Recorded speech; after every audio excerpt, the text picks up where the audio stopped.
네, 여러분 안녕하세요. 네, 스타트업 TV입니다. 네, 오늘 여러분들하고 이제 내년도 새해 2021년 중소기업 기술개발 사업이 나와서 오늘 이렇게 안내를 드리게 되었습니다. 그래서 2021년에 중기부 예산이 많이 증가를 했고, 그래서 중소기업이 이제 기술개발을 지원하는 다양한 사업들이 이제 선보이게 됐는데요.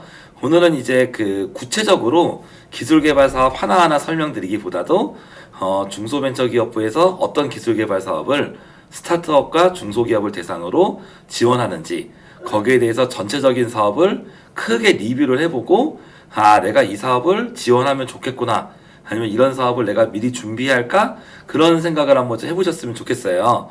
그래서 오늘은 중소기업 기술개발 사업에 대해서 전체적인 설명을 드리고, 우리가 보통 스타트업과 중소기업이라고 얘기하면은 좀 격차가 많이 있습니다. 그래서 스타트업은 창업한 지 7년 미만 되는 기업이고, 중소기업은 생각보다 범위가 큽니다. 그래서 창업기업, 매출이 하나도 없는 창업기업도 기본적으로 중소기업에 들어간다고 볼 수 있겠고, 좀 크게 보면 한 매출이 한 1, 200억 되는 업체들도 중소기업으로 볼 수 있죠. 매출이 몇백억 하는 기업까지도 중소기업이 되는 등 생각보다 그 범위가 매우 큰 걸 알 수 있습니다. 근데 저희 영상이 스타트업 TV잖아요. 그래서 아무래도 창업하시는 분들이 가장 잘 받을 수 있는 기술개발 위주로 좀 설명을 드리지만, 또 우리가 그런 부분이 있습니다. 뒤에 내용을 보시면 창업기업이 받을 수 있는 중소기업 기술개발 자금이 있고, 그리고 창업기업 매출이 한 10억 정도 이하의 창업기업이 받기 힘든, 그러니까 매출이 한 10억 정도 이상은 돼야 되는, 10억이나 20억 이상 돼야 되는 기업들만 받을 수 있는 중소기업 기술개발 자금도 있거든요. 그래서 제가 이제 이 중소기업 기술개발 자금에 대해서 많은 활동들을 했었지만, 가끔 내 기업이 역량이나 상황에 맞는 지원 사업을 적절히 선택을 해서 사전에 좀 준비를 오래 하셔야 되거든요. 그래야 합격률과 선정률이 올라가고 생각보다 기술 개발에 성공할 확률도 높아지게 됩니다.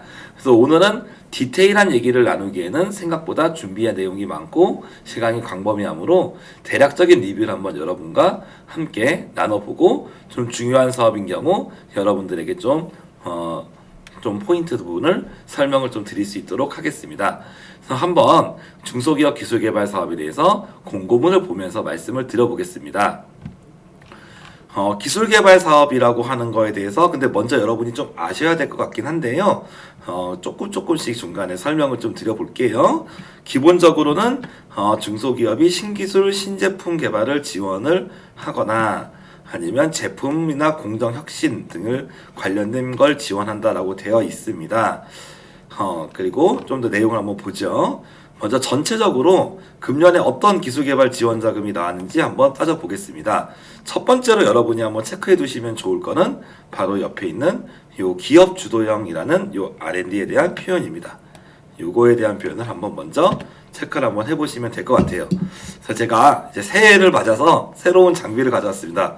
그래서 혹시 도움이 좀 되실지 모르겠는데 한번 여러분이 한번 직접 한번 살펴보시고 괜찮은지 한번 의견을 주셨으면 좋겠어요. 새로 전자판서를 한번 해보도록 하겠습니다. 그래서 여기서 기업 주도형이라는 말을 여러분이 이제 한번 체크를 하실 필요가 있습니다. 기업 주도형. 요 기업 주도형이라는 거에 대한 표현은 기업이 단독으로 추진해서 지원을 받을 수 있다는 거예요. 여러분 여기서 한 가지 체크하셔야 될 거는 기업 혼자 단독으로 지원이 가능하다라고 생각하실 수가 있고요. 근데 꼭 우리 혼자 말고 좀 개발 능력이 있는 대학이나 아니면 다른 기업이나 뭐 이렇게 연구소 이런 데랑 이렇게 같이 협력을 해도 됩니다. 그래서 단독으로 들어가도 되고 아니면 협력해서 같이 해도 된다는 거죠. 그래서 우리 회사는 충분히 개발 역량이 있고 개발자도 있고 실제로 자체적으로 개발할 수 있지만 자금이 좀 부족한 경우는 이런 기업 주도형 R&D를 많이들 선택을 하시고요. 그리고 일부 외부 기관이나 외부에 있는 협력을 통해서 기술 개발해야 되는 경우가 있습니다. 그런 경우는 그 일부 부분에 대해서 대학이나 기업 연구소 등과 서로 간에 협력을 하는 형태로 진행을 할 수가 있을 거예요. 뒷페이지 내용을 보시면 협력형 R&D라는 게 두 번째로 포인트로 나오게 됩니다. 그래서 마지막에 또 하나 밑에 정책 목적형이라는 것도 나오게 되죠. 그래서 여기서 두 가지 더 키워드가 나오는데, 여기서 이제 보시면 기업 주도형이 있었고, 그 다음에 네, 협력형. 요 협력형이라고 하는 거는 기업이 단독으로 할 수가 없습니다. 무조건 요 세 개 중에 하나랑 기업하고 최소한 한 개 이상의 그 외부 기관과 협력을 해야지 이 R&D 지원 사업을 신청할 수 있다는 뜻입니다. 그리고 정책 목적형이라고 있습니다. 이 정책 목적형 사업이 특히 작년을 중심으로 해서 엄청나게 많이 커지고 있는데 정부에서 이 분야는 중점으로 키워야 되겠다고 하는 그런 영역을 특정을 짓고 그 분야에 대해 해당되는 기업들만 지원할 수 있게 나온 거죠. 그래서 그 분야를 직접적으로 자금을 공급해서 키우겠다라고 볼 수가 있습니다. 그래서 정책 목적형은 좀 명확해요. 내가 이쪽에 관련된 부분이 해당이 되는가, 해당이 되지 않는가. 해당이 되지 않으면 그냥 과감하게 보지 않으시면 되는 거죠. 생각보다 이런 정책 목적형 사업이 많아서 해당이 안 되시는 분도 많이 계실 거예요. 그래서 이 세 가지 영역에 대해서 각자 장단점들이 존재하는데 설명을 조금만 드리면 이 중에서 특히 이 협력형에 대해서 한번 보시죠. 우리 거 말고 이제 협력형 R&D 다른 거와 협력해야 된다. 이거와 아까 기업이 단독이 갈 수 있는 기업이 단독으로 할 수 있는 기업 목적을 생각을 해보십시오. 단독으로 할 수 있는 거는 그냥 내가 어떤 기술에 대해서 개발 내용을 준비해서 여러분이 사업 계획서를 쓰셔서 여기서 그냥 접수하시면 됩니다. 그냥 우리 회사에서 그냥 접수하면 되고 실은 직원이 없어도 상관없어요. 직원이 없어도 뭐 접수할 수도 있습니다. 하지만 협력형은 나 혼자만 해서는 안 돼요. 그래서 어떤 기관하고 미리 서로 우리 여기 옆에 있는 사업을 같이 하자. 지금 제 눈에 옆에 뭐 중소기업 상용화 기술개발 사업이라고 보이는데 상용화 기술개발 사업을 저랑 같이 하시죠. 2년에 5억짜리인데 제가 이제 전체 기술개발이 한 60%를 받고 3억 원이 사업비를 쓰겠습니다. 그럼 나머지 파트인 40%를 맡아주시고 2억 원이 사업비는 이게 선정이 되면 그쪽 기관에서 쓰셔서 우리 같이 협력해서 기술개발을 합시다라고 볼 수가 있어요. 그래서 협력형은 반드시 기관하고 사전 매칭과 조율이 돼야 되고 그래서 사업계획서도 보통 파트별로 분담해서 같이 씁니다. 그리고 접수를 할 때도 회사별로 접수 서류가 있는데 우리 회사 서류도 접수하지만 상대방의 회사도 서로 간에 접수를 해야 돼요. 한마디로 요약하면 이 협력형 R&D는 사전 준비 시간이 걸립니다. 그래서 어떤 기업, 어떤 대학, 어떤 연구소, 어떤 기업하고 같이 할지 미리 조율을 하고 이 어떤 기술을 개발할 건지에 대해서 사전 논의를 하는 과정이 되게 중요하다고 할 수 있습니다. 그래서 이거 공고문을 보고 내가 이거 정말 지원하고 싶은데 기간이 일주일밖에 안 남았어. 그럼 이 사전 매칭에서 지원하는 것까지가 대단히 물리적으로 힘들 수가 있는 거죠. 그래서 협력형 사업을 여러분이 하신다라고 한다면 아니면 어떤 일정 부분이 기술 개발을 잘하는 업체랑 같이 하고 싶다고 하시면 미리 그 업체랑 상의를 해서 준비해야 되는 준비 시간이 걸린다라고 볼 수가 있고 단독형 과제에서 우리 회사가 스스로 다 하겠다라고 하는 경우는 이런 문제가 없다라고 얘기할 수가 있겠습니다. 그래서 그런 부분을 생각하시면서 한번 좀 보시면은 기업 주도형은 단독형이라고 말씀드렸잖아요. 그래서 먼저 사업들이 크게 네 종류가 있는데 한번 보시면 가장 먼저 많은 스타트업들이 지원하는 자금들은 여기 보이시는 창업성장 기술개발 자금입니다. 그래서 이 창업성장 기술개발 자금은 뒤에 나와 있겠지만 창업한 지 7년 미만의 기업만 지원할 수 있습니다. 그래서 중소기업의 관점에서 봤을 때는 7년 이하 스타트업은 유치원생하고 똑같아요. 그래서 이제 유치원생들은 보호가 필요하니까 별도로 그들만의 리그를 만들어 준 거죠. 그래서 이 안에 디딤돌이라는 사업도 있고 전략형이라는 것도 있고 팁스라는 것도 있습니다. 반대로 중소기업 기술혁신 개발은 창업한 지 7년 이하의 기업도 뭐 경우에 맞춰서 지원할 수 있겠지만 여기는 어느 정도 클래스가 있는 기업들을 지원을 하게 돼요. 그래서 뭐 매출은 한 20억 이상이어야 되고 20억 이하는 지원도 안 됩니다. 이런 식으로 뭔가 어느 정도 실적이 있는 기업들만 들어오게끔 락을 걸어놨습니다. 그래서 처음에는 스타트업이 들어오면 요 창업성장 기술개발로 시작했다가 나중에 성장하면 요 위의 사업까지 R&D를 받을 수 있도록 지원을 하는 거죠. 이런 구조로 되어 있고, 기본적으로 R&D 자금은 여러분이 좋은 기술에 대한 아이템이 있다면 1년에 2개씩은 계속 받을 수 있습니다. 이론상 여러분의 아이템이 좋고 지원을 해서 선정이 되시면 1년에 2개씩 무제한으로 받을 수가 있어요. 근데 아이템이 무한대로 나오는 기업도 없고, 그렇죠. 그리고 또 선정되기까지는 또 그런 사전 준비와 노력들이 많이 필요한 만큼 이론상 그렇다는 겁니다. 그래서 근데 실제적으로는 창업성장 기술개발 과정, 창업 스타트업 단계 때 기초기술을 개발을 해서 사업화에 성공하면 나중에 회사가 볼륨도 커지고 신제품도 개발해야 되잖아요. 그때는 중소기업 기술혁신 개발을 넘어가라, 이런 식으로 정부가 만들어놨다는 거죠. 그리고 조금 더 여기서 한 가지를 보시면 밑에 있는 글로벌 창업기업입니다. 그래서 내가 스타트업인데 해외 수출할 의향이 있는 창업기업을 위해서 이런 지원 사업이 신설이 됐습니다.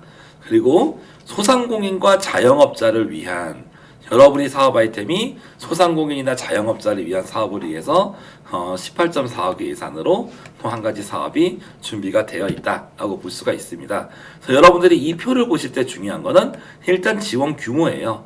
지원 규모가 클수록 많은 업체를 모집한다는 거고, 여러분이 선정 확률이 높아진다고 할 수 있죠. 그래서 지원 규모가 작으면 보통은 지원 규모가 작다고 해서 무조건 안 되는 건 아닙니다. 지원 규모가 작고 경쟁률이 낮은 사업들도 있어요.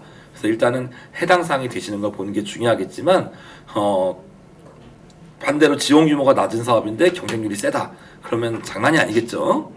전체적으로 지원 규모를 한번 보실 수가 있고, 그리고 그 다음에 개발 기간이라는 게 있습니다. 그래서 디딤돌, 많이 신청하시는 디딤돌 사업은 1년에 1.5라고 써있는 거는 1억 5천만 원을 준다는 뜻이고, 출연금 비율이 90%라는 거는 여러분이 전체 사업비 10% 정도만 부담하시면 된다는 겁니다. 그래서 실제로 1억 5천을 여러분이 지원받는다고 했을 때 한 1,875만 원 정도를 여러분이 납부를 하시고, 그게 10%에 해당하는 금액이에요. 그래서 여러분이 내시는 1,875만 원, 여러분이 납부하시는, 이렇게 됩니다. 중소기업 기술개발 사업이. 만약에 1억 5천만 원을 여러분이 지원을 받으면, 아까 이 출연금이 90%라고 했는데 그 10%에 해당하는 게 1,875만 원이에요. 그래서 여기 두 개를 더하면 1억 6,875만 원인가 이렇게 나올 거예요. 이 부분이 여러분이 실제로 현금처럼 쓸 수 있는 사업비입니다. 그래서 여러분이 내시는 돈도 현금으로 쓸 수 있습니다. 얼마 동안? 기본적으로 디딤돌 과제는 12개월 동안 쓸 수 있고, 혹시 기술개발이 좀 지연되는 경우 3개월 정도 연장을 여러분이 받으면 15개월 동안 사용이 가능하세요. 그리고 이 기술개발 자금을 받으시면 실제로 여기서 필요한 기존 직원의 인건비, 그리고 개발비, 재료비, 인증비, 마케팅비는 지원이 안 되고요. 특허비, 이 정도 수준에서 많은 비용들을 지원을 받을 수가 있고, 경우에 따라서 시설을 임차한다든지 이런 비용들도 받을 수가 있게 됩니다. 그렇게 되시고, 그 다음에 한 가지만 좀 설명을 좀 더 드릴게요.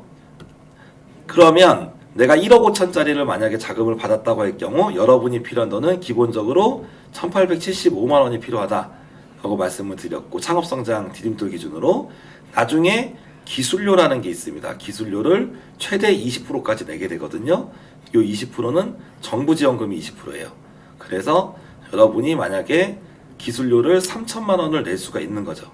이거를 우리는 5년 동안 나눠서 냅니다. 그래서 1년에 한 600만 원 정도씩 5년에 나눠낼 수 있고, 일시 납부하게 되면 한 할인도 해줍니다. 그래서 여기에 요 금액을 더하면 실제로 여러분이 소요되는 금액은, 내가 1억 5천만 원을 지원받았으면 여러분이 한 자기 부담금 1,875만 원 정도에서 5천만 원 정도는 내 돈이 들어간다. 그래서 3천만 원은 기술료라고 하는 거는 실제로 세금처럼 나가는 돈이고, 자기 부담금은 현금이 나가긴 하지만 내 사업비에 같이 쓰는 돈이라고 볼 수 있습니다. 그래서 실제로 1억 5천만 원에서 한 3천만 원을 제외하면, 기술료 3천만 원 정도를 제외하면 1억 2천만 원 정도를 정부에서 무상으로 지원한다라고 볼 수 있죠. 근데 무조건 다 무상으로 지원하는 건 아니고 여러분이 조건이 있어요. 이 기술개발 자금이 조건은 여러분이 사업계획서를 작성을 해요. 여러분이 쓰신 사업계획서에 우리는 뭔가 세계 최고 수준이 뭔가 세계적으로 가치 있는 기술 개발을 하겠다고 하고 그 기술 개발에 대해서 정량적인 수치가 있는 목표를 제시하게 됩니다. 그리고 이 목표를 특별한 문제가 없는 한 그 공공기관들이 있습니다. 공인인증기관이 있어요. 이 공인인증기관을 통해서 인증을 받고 이 기술개발 전체 내용을 여러분이 결과물과 함께 보고서를 제출을 해서 나중에 이걸 최종 평가해서 심의를 받으면 여러분들이 기술개발에 성공했다라고 판정을 받는 거죠.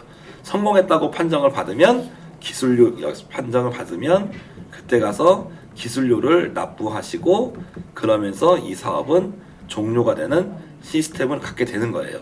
그래서 많은 업체들이나 이런 분들이 어려워하시는 게 어떤 것들이 있냐면 이 부분입니다.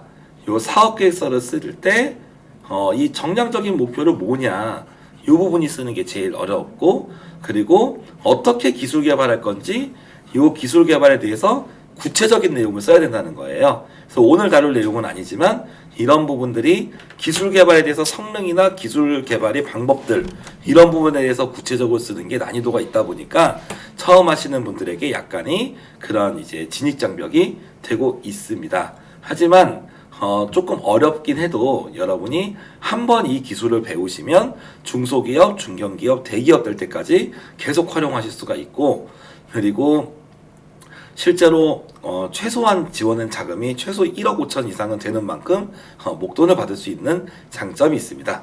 자, 여기까지 리뷰 드리고 한번 좀 보겠습니다. 그래서 어느 정도 레벨이 오른 기업들은 기술혁신 개발 받을 수 있다라고 말씀드렸어요. 그래서 기업 주도형 사업은 이렇게 끝났고요. 그 다음에 같이 하는 사업을 말씀드려 보겠습니다. 그래서 먼저 이거를 말씀드리고 싶은데 산학연 콜라보 사업이라고 있습니다. 그래서 대학하고 기업, 산은 기업이고 학은 학교예요. 그래서 학교랑 기업이 같이 협력하는 사업을 우리는 산학협력 사업이라고 하고 8개월 동안은 예비연구라고 해서 5천만 원을 주고요. 그 다음에 예비연구가 끝난 분들끼리 다시 한번 발표를 해서 또 최종 선정이 되면 2년에 4억을 줍니다. 2년에 4억 원을 지원한 사업이고 이 사업을 산학연 협력 사업을 산학연 콜라보 R&D 이 산학협력 과제를 많은 업체가 하고 있습니다. 4년 협력은 사는 기업이고 연은 연구소를 얘기하는 거예요. 그래서 비슷한 거긴 하지만 같이 협력하는 기관이 대학이면 산학, 연구소면 4년 이렇게 볼 수가 있죠. 그리고 중소기업 상용화 기술개발 사업은 구매조건부 같은 경우는 여러분의 기술을 해외에 있는 좀 어느 정도 신용도 있는 기업이나 아니면 대기업 이런 업체들이 이런 기술을 개발했으면 좋겠다라고 하는 그런 기술명을 따로 이렇게 제시를 하게 되고요. 그렇지 않으면 여러분이 기업 관계자랑 협의를 해서 같이 미리 R&D 사업을 준비를 하게 돼요. 그래서 구매조건부 사업 같은 경우는 2년에 5억 정도를 자금을 줍니다. 그래서 여러분이 어떤 기업의 그 수요처가 요구하는 기술을 개발을 성공하게 되면 지원금이 한 3배 정도를 그 수요처에서 구매를 해주는 조건으로 하는 기술 개발을 의미합니다. 네트워크형 기술 개발 사업은 기업 여기서는 좀 특이한 부분이 기업과 기업끼리도 같이 지원을 할 수 있다. 뭐 이런 장점들이 있습니다. 그러니까 중요한 거는 같이 개발한다라고 볼 수 있고요. 해외 원천, 제주 중소기업 글로벌 이쪽은 읽어보니까 좀 난이도가 있어요. 근데 요 테크브릿지 활용 같은 경우는 여러분이 한 가지 체크하시면 좀 좋을 것 같다. 그래서 여기서 써 있는 테크브릿지 활용 사업 같은 경우 우리는 기술 이전이라고 표현을 합니다. 기술 이전 과제. 그래서 테크브릿지라고 하는 부분이 기술보증기금에서 운영하는 플랫폼인데 여기서 이렇게 기술을 이전받은 개수에 대해서 기술이 이전받았지만 이제 또 양산과 사업화를 해서 다시 좀 새롭게 바꿔야 되겠죠. 그래서 그 부분에 대한 기술 개발비를 얼마를 지원하냐? 여기 보시면 2년에 8억을 지원합니다. 금액이 생각보다 크다는 걸 알 수 있습니다. 여기까지 협력형 R&D 그리고 그 다음에 내용을 보시면 정책 목적형 R&D가 있습니다. 그래서 특수한 정책 내용에 맞는 것을 지원이 가능한 부분이 나와 있습니다. 이런 식으로 세 가지 부분이 나와져 있고 구체적인 건 조금씩 리뷰를 한번 해볼게요. 일단은 전체적으로 보시면 언제 이걸 여러분이 신청할 수 있냐가 중요한데 여기 내용을 보시면 언제예요? 2월, 6월. 그죠? 네. 금년의 R&D는 R&D 자금은 대부분 상반기에 집중되어 있습니다. 2월, 6월 딱 이렇게 두 번 정도를 모집하는구나.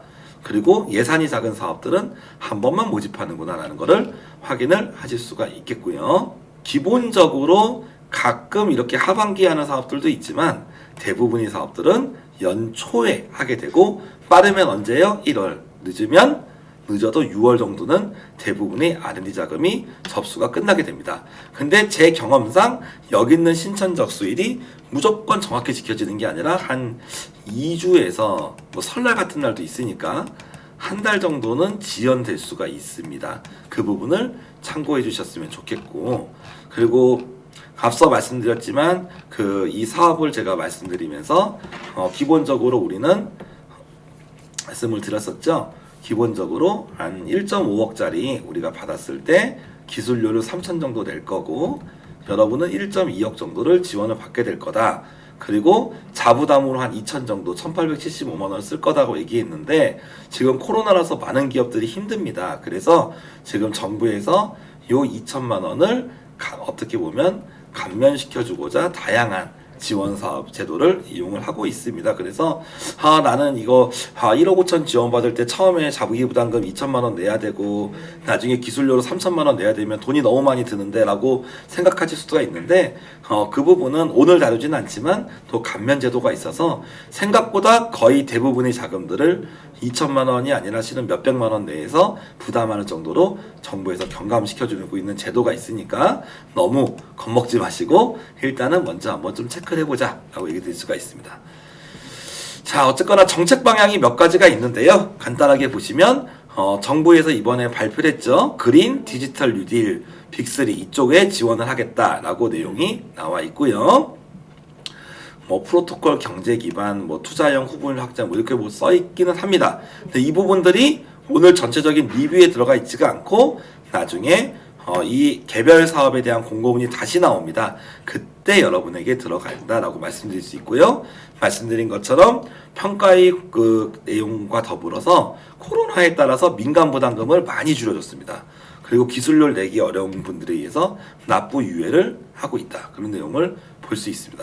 기본적인 신청 자격은 여러분이 이제 나중에 중소기업법 기본법을 보시면 여러분이 그 중에 의한 중소기업인지 확인을 해야 되고 혹시 내가 잘 모르면 이 중소기업 확인서를 제출하는 방법이 있어요.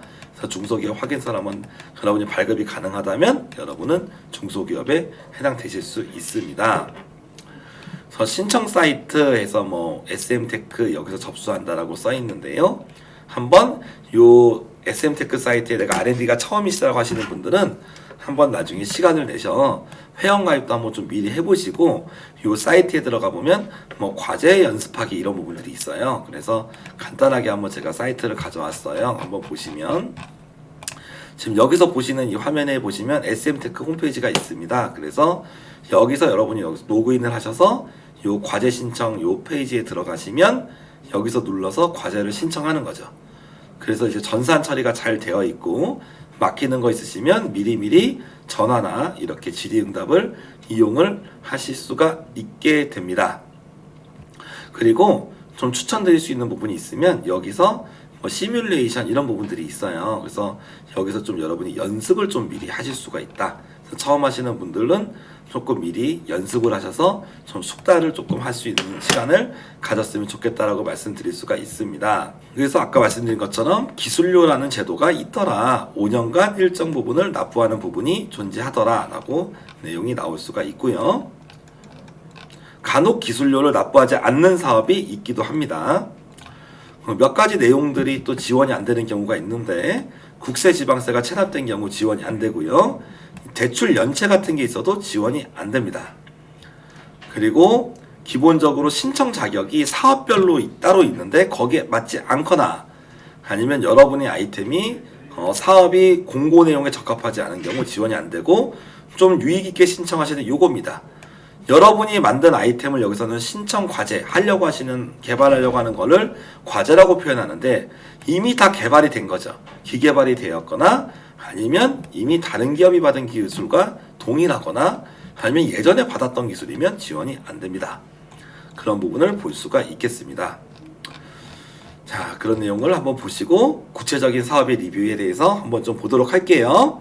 앞서서 큰 설명을 드렸잖아요. 그러니까 이제는 좀 이번 시간부터는 스타트업의 좀 창업기업 쪽에 맞춰서 좀 설명을 드리고 아니면 중소기업이라 하더라도 한 매출 한 10억 이하 정도 좀 규모가 작은 기업들 위주로 좀 말씀드릴게요. 첫 번째 중소기업 기술혁신개발, 이거는 일단은 거의 뭐 세모 아니면 X예요. 스타트업이나 규모가 작은 기업이 받기가 어렵습니다. 내용을 보시면은 뭐 수출 지향형, 뭐 시장 확대형, 뭐 시장 대응형, 뭐 강소기업 100, 뭐 이런 식으로 여러 가지 내용들이 존재를 하는데 이 부분에 대해서 지금 구체적으로 여기까지만 공고가 되거든요. 근데 여러분이 한번 좀 궁금하시면 이것만 보지 마시고, 아이고 죄송해요. 이것만 보지 마시고 여러분이 한번 보셨으면 하는 것들은 그겁니다. 뭐냐면 한번 보셨으면 하는 내용들은 요 중소기업 기술개발 혁신기술개발 사업 2020년 공고문이 있어요. 자, 금년도 내용을 보시면 매출액은 20억 이상이어야 된다. 뭐 이런 식으로 뭔가 이제 그런 식이 락이 걸려 있습니다. 창업기업이나 매출 10억 이하의 스타트업에게는 잘 맞지 않는다. 하지만 여러분이 뭐 매출도 한 4, 50억 되고 기술도 세계 수준의 기술 개발을 위해서 달리고 있다. 그런 업체들에게 적합하다라고 얘기할 수가 있겠습니다. 그래서 뭐 수출 지향형 과제는 뭐 4년에 20억 정도도 지원을 하고 반대로 수출을 하지 않더라도 내수해서 시장을 확대하겠다. 뭐 이런 업체들도 한 2년에 5, 6억씩 이렇게 지원을 하게 되죠. 그리고 소부장이라는 단어는 알아두시면 좋은 게 소재, 부품, 장비의 약자로서 기본적으로 우리나라의 제품의 국산화나 이런 소재나 부품, 장비 분야에 대해서 국산화를 하거나 글로벌 시장 강화를 위한 자체 기술 개발 쪽을 지원한다라고 볼 수가 있겠습니다. 넘어가겠습니다. 두 번째, 스타트업에게 맞는 적합한 자금 중에 솔직히 몇 개 없습니다. 기술 개발 자금 중에. 그 중에 하나는 요 창업성장 기술 개발인데요. 지원 규모는 4,300억이라고 써 있지만 여러분이 보셔야 될 거는 신규예요. 신규가 1,178억인데 조금 금액이 좀 적다란 느낌이 좀 듭니다. 디딤돌 한 399억, 한 400억 정도가 되고요. 전략형 한 230억 정도가 되겠습니다. 그리고 팁스 이렇게 세 가지가 되어 있어요. 이렇게 나와서 이제 끝이에요. 지금 이제 리뷰 자체에서는 이 정도 공고를 하고 한 1월 초 중순 정도가 되면 요 사업 하나하나에 대해서 한 30페이지씩 공고문이 나오게 돼요. 그래서 먼저 기본적인 거를 한번 봐라라고 나와 있는데 제가 금년도 사업 기준 근거로 내년도 사업에 대해 정확하게 알 수는 없지만 금년도 사업 근거로 좀 말씀을 드리면은 요렇게 드릴 수 있어요. 디딤돌이라고 하는 요 사업에서 여러 가지가 있어요. R&D 첫 수행이라고 하는 거는 한 번도 기술개발 사업에 하지 않았던 업체가 들어오는 겁니다. 그리고 재창업 기업이라고 하는 거는 과거에 폐업한 경험이 있고 다시 창업한 기업 중에서 창업이 7년이 되지 않은 기업이고요. 여성 기업, 대표자가 여성인 기업을 얘기하거나 예전에는 경력단절 여성을 채용한 기업도 포함됐었습니다. 그리고 소셜벤처 기업이라고 해서 기술보증기금에서 소셜벤처기를 인정받은 기업들, 이런 기업들이 지원이 가능하다라고 보실 수가 있어요. 그래서 이 399억이 다시 요 4개, 요 5개 사업으로 예산이 쪼개집니다. 그리고 전략형 과제 같은 경우는 보통 우리가 4차 산업이나 한국형 뉴딜 부분에 해당된다라고 볼 수가 있고 그게 일반 그리고 소부장이에요. 그래서 전략형 과제는 2년에 4억을 지원합니다. 그리고 디딤돌은 1년에 1.5억을 지원해요. 그래서 디딤돌 같은 경우는 우리가 단기 상용화라고 해요. 짧은 기간에 기술 개발해서 빨리빨리 팔아서 매출을 일으킬 수 있는 거. 그런 아이템들이면 디딤돌에 해당이 되겠고 이거는 우리가 인공지능도 개발해야 되고 천년도에 기본 기술 개발한 다음에 둘째 년도에 엄청나게 실험을 해서 계속 고도화 시켜야 된다. 그래서 기술 개발 기간이 오래 걸려. 그런 것들은 전략형 과제에 속한다고 볼 수 있습니다. 2년에 4억짜리로 볼 수 있고 팁스는 조금 다른 게 기본적으로 팁스 운영사라는 게 있습니다. 그래서 이 팁스 운영사라는 투자기관에서 여러분이 1억 원 이상 투자받은 업체들만 지원을 할 수가 있어요. 그래서 아무 업체나 지원하는 게 아니라 금년 기준에서는 팁스 운용사로부터 1억 원 이상을 투자받은 업체가 2년에 5억 원 지원하기 위해서 들어왔다라고 볼 수 있겠습니다. 다음 글로벌 창업 기업 기술 개발 신규입니다. 이 내용은 기본적으로 13억 예산이 크지는 않습니다만 내용을 보시면 나는 해외 진출을 희망해요. 그리고 창업 1년 이내 초기 기업 창업 1년 이내예요. 그래서 창업한 지 1년 안 된 기업들이 해외 진출하겠다고 하면은 지원을 할 수가 있는 거죠.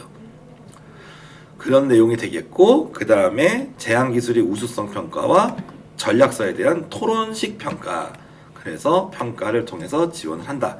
일반적인 평가 같은 경우는 토론식 평가를 많이 하지 않는데요. 이런 경우 이제 토론식 평가를 실제로 한다고 합니다. 한 2년에 4억 정도로 지원합니다. 그래서 정부는 수출을 장려하는 사업이고 한 창업 1년 미만만 들어올 수 있으니까 이 1년이라고 하는 거는 사업자 등록 일수 기준으로 움직이거든요. 그래서 여러분이 사업자 등록 일수를 보시고 미리 준비하시는 게 좋겠습니다. 그 다음에 소상공인 자영업자를 위한 생활혁신형 기술개발 자금이 한 40억 정도의 규모로 지원이 됩니다. 그래서 우리가 2년에 한 4억 정도 주는 게 있고 6개월에 3천만 원 정도 주는 게 있습니다. 그래서 두 가지로 나눠지고 비행개발 사업은 3개월 동안 비즈니스 모델을 기획하고 그 다음에 한 번 더 발표를 거쳐서 2년에 4억 원을 지원하고 생활혁신 기술 개발은 6개월에 3천을 지원하는 그런 형태로 되어 있습니다. 중소기업 상용화 기술 개발은 앞서서 말씀드렸던 것 중에 기술 혁신형 빼면은 스타트업이 지원할 만하죠. 상용화는 스타트업이 못하는 건 아닌데요. 여기는 어느 정도 그래도 기업이 역량이 있다고 봐야 돼요. 어느 정도냐? 그래도 한 매출 한 10억 정도 이상은 좀 되는 게 바람직하다라고 일반적으로 그 경험 있는 분들께서 좀 얘기하긴 하지만 기본적으로 이 요건에 만족한다면 여러분이 지원이 가능할 겁니다.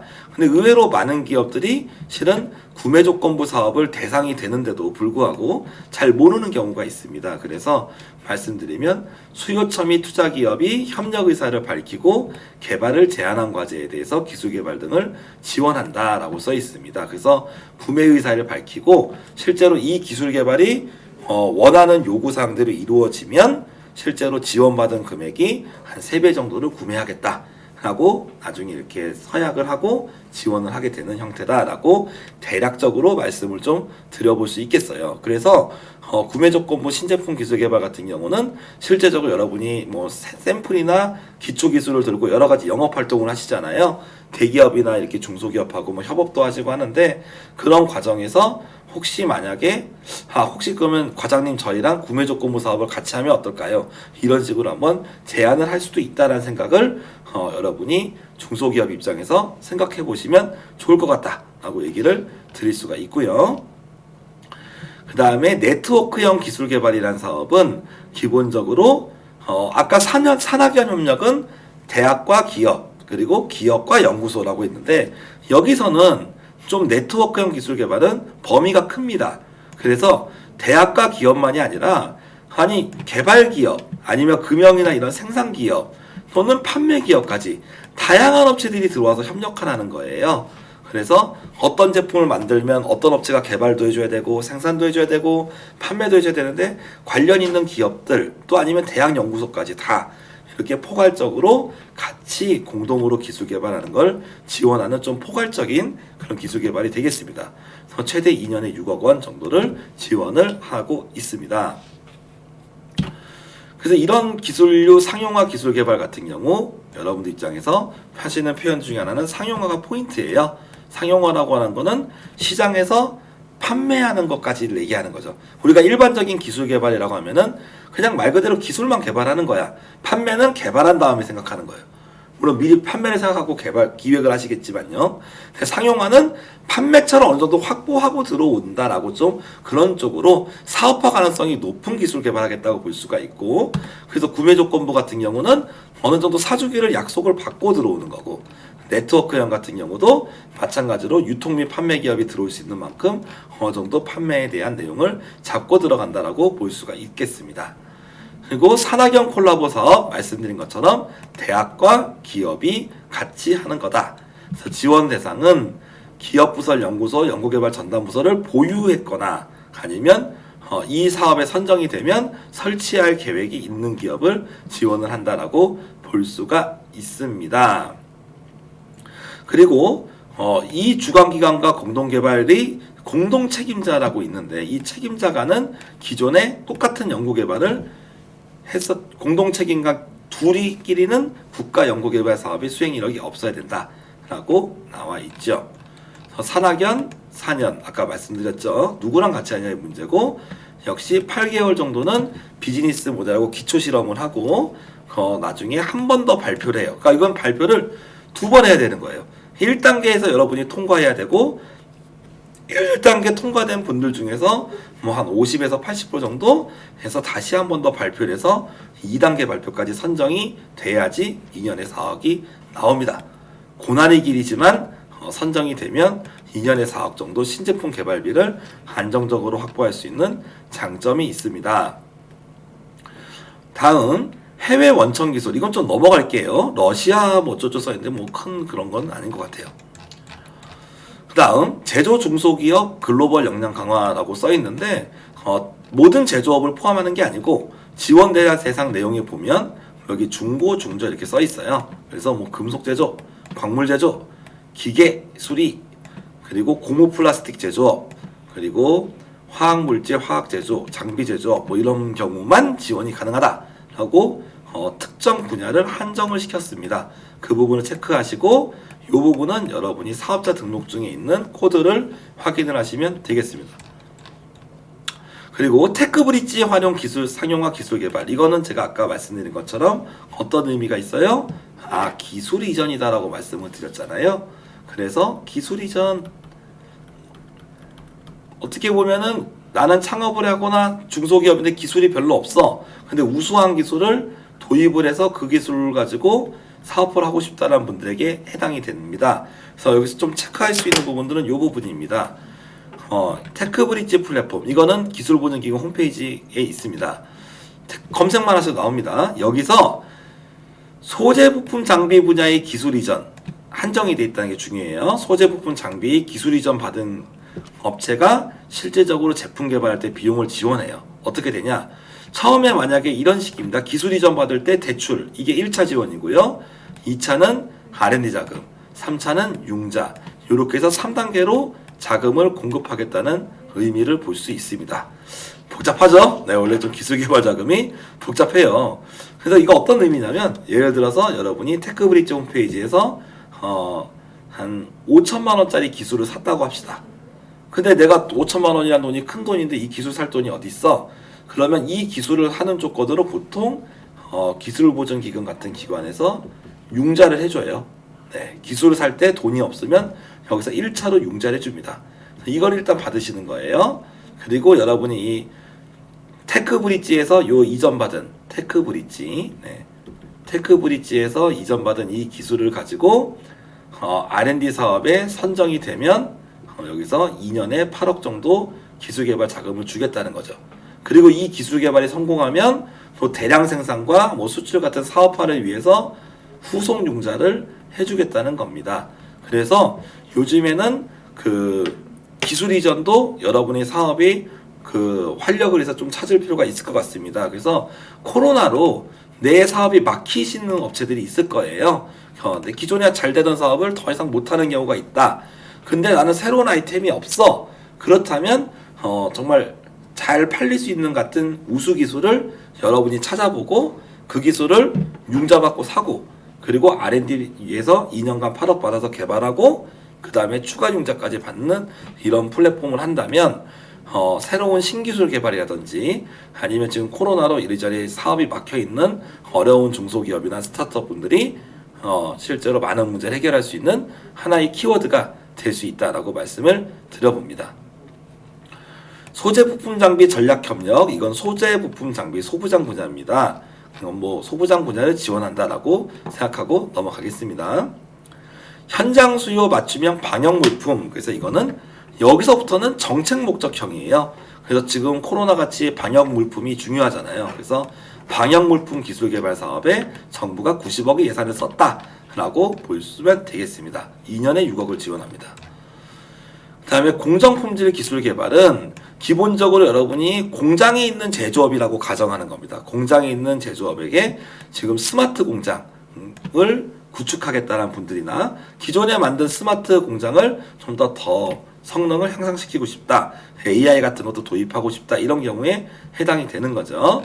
그래서 일반 과제, 고도화 과제 등을 지원을 하고, 좀 이런 부분들이 좀 현실적으로 와닿을 수 있어요. 공장 하시는 분들은 제조 소기업이 불량률 감소, 원가 절감 등을 위해서 생산 라인을 좀 바꾼다던가 일부 장비를 도입하거나 이런 경우들에 대해서 지원을 하겠다라고 볼 수가 있죠.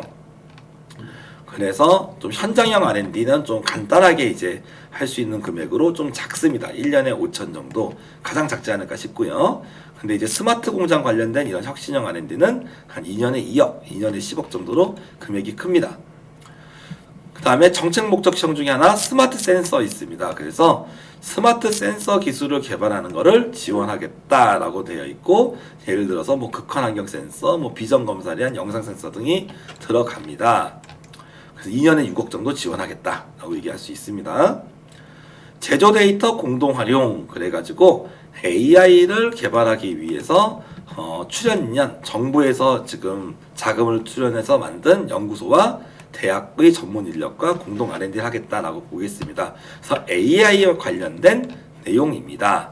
그래서 2년에 24억 정도 나와 있습니다. 스마트 서비스 ICT 솔루션, 그래서 서비스 분야에서 생산성 향상 등을 지원하는 자금인데요. 좀 이건 좀 서비스라고 하면은 좀 정보통신 쪽, 소프트웨어 쪽을 좀 생각하시면 조금 더 머리가 좀 이해가 좀 될 수 있습니다. 반대로 IoT 같은 제품들, 그런 걸 볼 수 있을 텐데요. 업무 자동화, 고객이나 물류 관리 등을 위한 솔루션, 그리고 온라인 교육, 의료 지식 서비스 등, 그래서 좀 IT 느낌이 많이 나는 내용이 들어갑니다. 아니면 내가 제조지만 여기서 IoT 제품 같은 거 하시는 분들도 포함이 될 수가 있을 거예요. 그래서 이런 사업이 나오면서 2년간 5억 원을 지원을 하게 됩니다.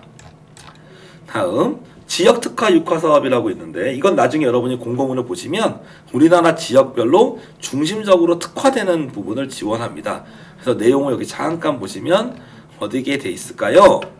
제주도는 관광, 이렇게, 강원도는 세라믹, 바이오 소재, 이런 식으로 몇 가지 이런 특정된 부분이 있지요. 그래서 이쪽 부분을 정부에서 중점적으로 지원하겠다. 그래서 이쪽에 해당되는 업체가 이런 아이템으로 들어오면 2년에 4억 정도 지원하겠다라고 얘기할 수가 있습니다. 산업단지라는 사업이 또 신규로 들어왔는데, 이거는 대략적으로 내용을 보면 이걸 보시면 돼요. 산업단지 내에서 경북 구미산단, 광주 첨단, 대구 성서, 인천 남동, 전남 여수, 이런 5개 산단에 있는 지역에 대해서 산단에 입주한 기업들에 대해서 1년에 2억, 1년에 5억 정도 자금을 지원하겠다라고 되어 있습니다. 그래서 한 가지 팁은 자유공모라고 써 있는데, 자유공모는 어떤 여러분이 개발하고자 하는 아이템에 제한을 두지 않고 자유롭게 여러분이 개발하고 싶은 거 있으면 사업계에 써서 접수해라 라고 얘기를 하는 겁니다. 18번 해외 인증. 그래서 해외에서 인증을 받아야 되는데 해외 인증 규격에 맞추다 보니까 지금 우리 회사 제품은 국내 인증에 맞춘 거예요. 그래서 기술개발비가 추가로 들어간다. 그런 경우에 지원을 합니다. 그래서 1년에 1.5억 정도의 비용으로 지원을 합니다. 그래서 좀 느낌 오시죠? 소부장 쪽 지원 많이 하고 수출 쪽 지원 많이 하고, 그리고 그런 내용을 조금 보시면 되고, 다양한 목적형 사업들이 존재하구나 라고 볼 수 있습니다. 미세먼지 저감도 마찬가지로 미세먼지 저감과 관련된 기술을 지원한다. 얼마? 최대 1년 정도 이렇게 지원하겠다고 볼 수가 있죠. 금액은 지금 안 나와 있네요. 중소기업 연구인력 지원이라고 써 있는데, 이 사업은 좀 여러분에게 개인적으로 좀 추천을 드리는 자금입니다. 그래서 뭐냐면 특히 이 부분입니다. 신진 연구 인력. 그래서 여러분이 연구 인력을 채용을 했어요. 그러면 연차나 학위별로 기존 연봉이 50%나 지원을 해줍니다. 그래서 여러분이 지금 내용을 보시면 학사는 3,300, 그리고 석사는 4,400, 박사는 5,500까지 지원해요. 예를 들어서 좀 고학력, 고경력자들은 연봉이 비싸잖아요. 그래서 어떤 박사님을 채용했는데 뭐 연봉이 8천이야. 그러면 4천만 원을 지원을 해주겠다는 거죠. 4천만 원을 3년 동안 지원을 해준다는 거예요. 상당히 많죠. 그래서 생각보다 일반 기업이 어떻게 보면은 능력 있는 직원을 채용하기가 어려운데 50% 비용을 부담을 해줄 테니 과감하게 중소기업이나 스타트업에서도 지원해라 라고 내용을 볼 수가 있겠습니다. 그리고 고경력 연구 인력은 공공연이나 대학에서 좀 고경력 출신들이 연봉이 높은 분들이 또 인력을 지원하겠다 이렇게 볼 수가 있죠. 그래서 핵심 연구 인력에 대한 확보에 대한 인건비 부담을 줄여주는 좋은 사업이다라고 볼 수가 있겠습니다. 연구개발 플러스 같은 경우는 뭐 실제로 우리나라 관공서에서 사놓은 장비들이 많은데 제우스라는 사이트가 있어요. 여기서 보시면 관공서나 이런 정부 예산으로 구입한 장비들을 저렴하게 이용할 수 있는 혜택이다라고 보시면 되겠고, 이런 사업은 생각보다 경쟁률이 낮습니다. 그리고 R&D 역량 제고 어떤 사업이냐? 대표님, 저는 사업 계획서를 잘 못 써요. 누가 좀 내가 아이템은 좋은데 내 아이템을 기술개발 사업계에서 처음 쓰고 너무 어려우니까 누가 좀 도와줬으면 좋겠어. 그래서 보통 R&D 사업계에서 쓰기가 어렵기 때문에 R&D 사업계서를 교육을 받든지 아니면 R&D 사업계서를 써본 교수님이나 아니면 이런 전문가들에게 코칭을 받든지 아니면 산학교 협력을 통해서 같이 협력하는 공동개발 기술개발에서 적극적으로 많이 도와준다든지 그런 식으로 문제를 많이 해결하는데, R&D 역량 제고 사업은 여러분이 좋은 아이디어가 있다면 그 부분을 제출을 하시면 기본적으로 우수한 보고서와 사업계획서를 만드는 데 도움을 주는 그런 내용이다라고 볼 수가 있겠습니다. 여기까지 한번 중소기업 기술개발 사업에서 리뷰를 했고요. 혹시 궁금하신 거 있으면 여기 뭐 전화번호들이 나와 있으니까 한번 보셨으면 좋겠어요. 그래서 한번 오늘 2021년 중소기업 기술개발 기술보호는 일단 하지 않겠습니다. 네, 해당 사항이 나중에 한번 좀 보시면도 이해가 될 것 같아요. 중소기업 기술개발 사업에 대해서 먼저 한번 리뷰를 했어요. 전체적으로 한번 마지막으로 보면은 기업 주도형 사업이 있다, 단독으로 받을 수 있는 거, 그리고 협력형이 있다, 정책 목적형이 있다라고 되어 있는데 장단점이 있습니다. 장점은 다양한 사업부를 지원을 해서 여러 개 사업을 넣어볼 수 있는 그런 내용이 있습니다만, 단점은 사업이 너무 많아. 보기 힘들어. 나중에 여러분이 사업계 써서 알겠지만 맨날 사업계에서 쓰는 것도 보통 일이 아니에요. 특히 직원이 없는 기업들은 더더더 힘듭니다. 그런 부분에서 여러 번 지원해야 되는 그런 시간적인 로스가 발생한다. 그런 부분도 얘기할 수가 있겠고, 예산이 사업별로 많이 쪼개져 있는 그런 현재 특징을 보입니다. 아무튼 여러분이 사업과 여러분이 이 기술개발 사업에 대한 이 한정된 특징들, 품목들, 아까 소부장 같은 게 있었죠. 그런 특정 상황에 맞는다면 여러분이 잘 응용을 하게 되면 정말 회사에 많은 돈이 유지가 될 수 있습니다. 특히 지금 같은 기간에서 꼭 필요한 아닌 인력 아니면 나머지 인력들을 계속 유지하기 어려운 그런 상황인데, 특히 이런 기술개발 사업 같은 경우는 기존 참여하는 연구원들이 인건비를 지원한다는 점에서 상당히 다른 자금에 대해서 메리트가 있고, 또 새로운 신기술을 개발해서 어떻게든 이걸 팔면서 기업이 새로 일어날 수 있는 그런 도약의 기회를 찾을 수 있는 그런 중요한 기회를 맞으셨으면 좋겠어요. 상반기에 나오는 이 기술개발 사업에 대해서 여러분이 잘 준비하셨으면 좋겠고, 저희도 이제 2021년에 요 새 후속 사업들이 나오는 대로 좀 너무 너무 좀 특수한 품목이거나 아니면 너무 좀 이제 뭐 매출액 한 2-30억 이상 큰 기업들을 지원하는 사업에 대한 거는 제외하고, 창업기업이나 규모가 작은 중소기업 받을 수 있는 사업들은 저희가 적극적으로 구체적인 설명 영상을 통해서 여러분들도 도와드릴 수 있도록 하겠습니다. 이상 2021년 중소기업 기술개발 사업에 대해서 리뷰를 마치겠습니다. 감사합니다.